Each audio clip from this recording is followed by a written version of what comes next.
गुरुदेव को एक बार गले में दर्द हो गया और लगभग 3 दिन हो गए। इतनी तीव्र वेदना थी कि मुख में दर्द के कारण पानी बनता था, पर आचार्य महाराज पानी बनने से इतनी तकलीफ होती थी कि दिन तो स्वाध्याय आदि और संगीचर्या में निकल जाता था, पर रात भर उनको निद्रा नहीं आती।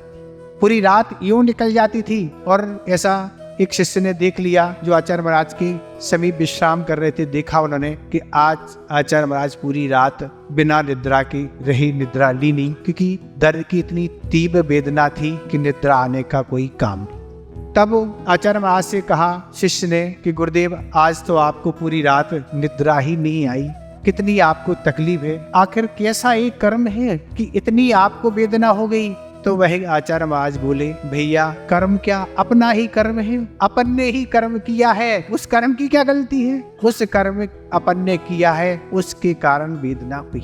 तो आचार्य महाराज, जब आपको ऐसी वेदना हुई और आप निद्रा नहीं ले पाए, तब आप रात्रि भर क्या सोचते रही? तो आचार्य महाराज ने कहा, मैं रात्रि भर यही सोचता रहा कि मेरे कैसे असाता कर्म का उदय है कि नींद ही नहीं आ रही है, पर जिनके साता कर्म का उदय है वो किस तरह शांति से सो रहे हैं, पर मेरे असाता कर्म का उदय है, इसलिए दर्द के कारण हमको नींद नहीं आ रही है, और जिसके साता कर्म का उदय है वह अच्छी सी चैन की नींद सो रहा।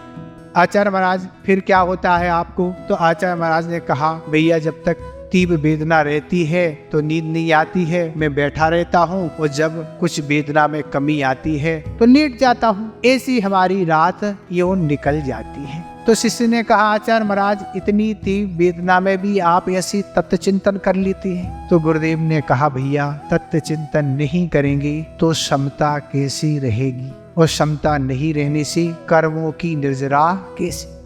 यही तो अपने पास साधन है कि तत्व चर्चा के माध्यम से उस असाता कर्म के बारे में विचार करना कि असाता कर्म के उदय से हमें ये वेदना बनी। ऐसे समता के धनी गुरुदेव थे।